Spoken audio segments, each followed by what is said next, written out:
donc moi je viens de l'enseignement.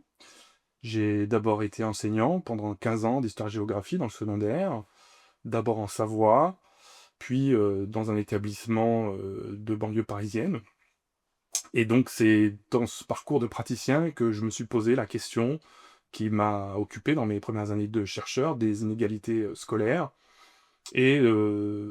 tout simplement de l'idée que les pratiques scolaires pouvaient participer à réduire ces inégalités scolaires.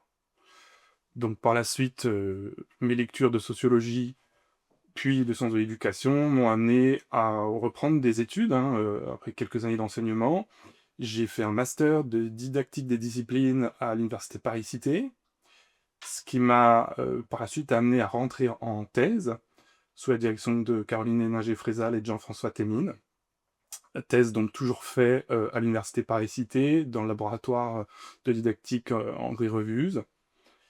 Et à la suite de cette thèse, donc, j'ai été recruté en tant qu'enseignant-chercheur en 2023 à l'UPEC, à l'INSPE de Créteil, et je suis rattaché au laboratoire CIRCEF et à l'équipe ESCOL.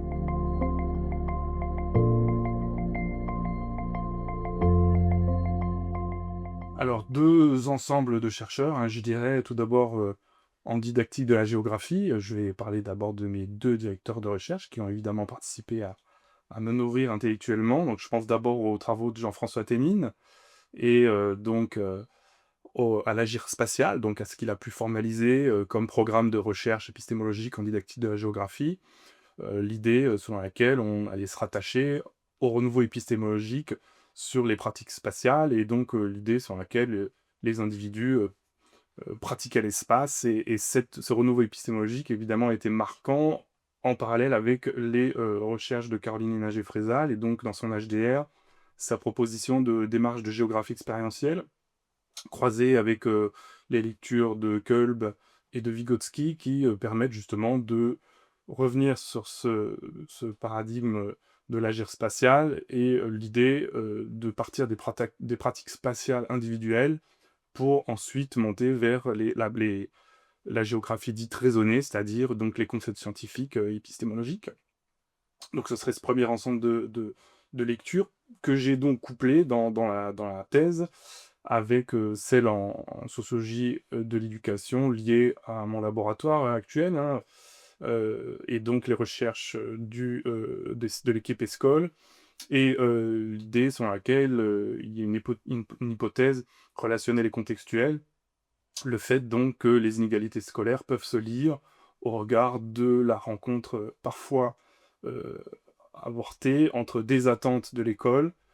largement implicite, et une socialisation des individus.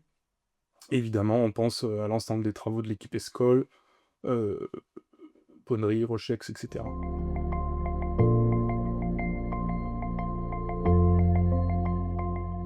Alors, comme je l'ai dit, j'étais avant tout praticien, et donc c'est face à ces difficultés que je rencontrais en tant qu'enseignant, mais aussi dans les observations que j'ai pu faire au cours de ma carrière, des inégalités entre les établissements, parce que comme je l'ai dit au début, j'étais plutôt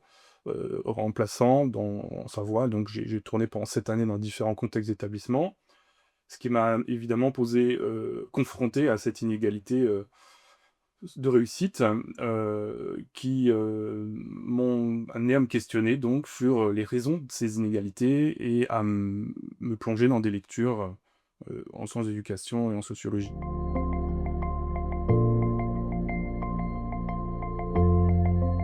Je vais essayer de résumer en deux grandes idées essentielles qui seront qui reviennent sur les deux parties de mon ouvrage. Donc il y a d'abord l'idée selon laquelle le curriculum de la géographie scolaire est aujourd'hui parcouru par de nombreux implicites. Donc dans une lecture de sociologie du curriculum, d'abord dans les programmes, hein, des concepts qui sont largement implicites, qui finalement euh, sont orientés d'une certaine façon, sans que ce soit nécessairement transparent pour les différents acteurs. Donc dans cette deuxième partie de l'ouvrage, je reviens sur la méthodologie qui a été la mienne, Hem, je l'ai dit, donc il y a d'abord eu ce questionnement sur les programmes, puis ensuite, dans un deuxième temps, sur le curriculum enseigné. J'ai, observé 4 établissements et 12 enseignants et ça m'a amené donc à d'abord regarder ce que, ces enseignants faisaient dans leur classe au quotidien par le biais des carnets d'élèves et aussi par le biais d'observations en classe. Dans, ces, pratiques ordinaires, j'ai à nouveau trouvé les mêmes implicites que ceux auxquels j'étais confronté dans, les prescrits. Et j'ai couplé dans un troisième temps avec, un ensemble d'observations dans un dispositif devoir fait, ce qui m'a amené à questionner le curriculum caché et de voir comment justement ces implicites pouvaient finalement, confronter les élèves à des malentendus, qui les mettaient en difficulté pour un certain nombre. Donc première idée, hein, cet ensemble d'implicites, hein, au long du curriculum et puis donc une 2e grande idée qui correspondrait plutôt à la 3e partie de l'ouvrage, sur l'idée que, une explicitation pouvait, accompagner justement à lever un certain nombre de ces implicites. Donc, explicitation entendue au sens de mon laboratoire, hein, l'équipe ESCOL, je l'ai dit. Donc, dans les pratiques didactiques, heu, s'attacher à finalement, rendre davantage, transparents les attendus de ce que j'appelle les savoirs structurants, c'est-à-dire donc les savoirs disciplinaires, mais aussi les démarches que l'on va, pratiquer en classe au quotidien et les finalités qui sont les nôtres. Et donc, pour cet, ensemble, d'explicitation, je m'appuie sur la démarche de la géographie expérientielle, l'idée selon laquelle partir depuis les pratiques spatiales des élèves leur permet de mieux comprendre les notions et les concepts qui sont en jeu dans la, discipline. Voilà, je vais prendre un exemple brièvement. Dans ma thèse, je vais, travailler sur 2 grands, concepts. Le concept de métropolisation et celui de ressources. Pour, expliciter ce concept, de métropolisation qui est un concept structurant dans les programmes scolaires à l'heure actuelle. Nous avons proposé donc, d'immerger les élèves dans leur pratique spatiale du quotidien. Donc je l'ai dit, j'étais enseignant dans un lycée de banlieue parisienne et donc pour mieux lire ce concept ce processus de métropolisation, nous avons proposé une sortie terrain, sur le parvis de la Défense pour confronter les élèves à des acteurs vivant le processus de la métropolisation quotidien et ces mêmes élèves qui habitaient donc en grande banlieue ont ensuite couplé ces interviews avec des interviews de leurs proches pour comprendre aussi comment ce processus de métropolisation infusait sur voilà, la banlieue parisienne, tout simplement en fait qu'il était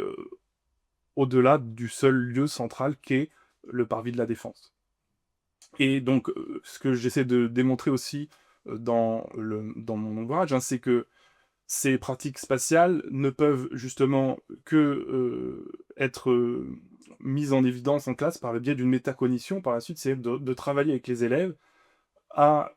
mettre en évidence, à ce qu'ils s'explicitent à eux-mêmes ce qu'ils ont vécu par le biais d'interactions, hein, donc un parti pris socio-constructiviste qui va m'amener à, justement, ce qui lève, qui s'explicite à eux-mêmes, je l'ai dit, ces concepts.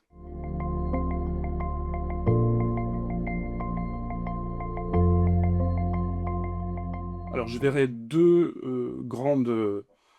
pistes. La première serait une réflexion par rapport aux prescrits. C'est-à-dire que, je l'ai dit, de nombreux implicites sont présents à l'heure actuelle, dans les programmes et penser justement ces implicites en amont par le biais de programmes qui pensent à, ces questions d'inégalité, m'apparaît être une piste, fondamentale. Donc une réflexion sur le curriculum,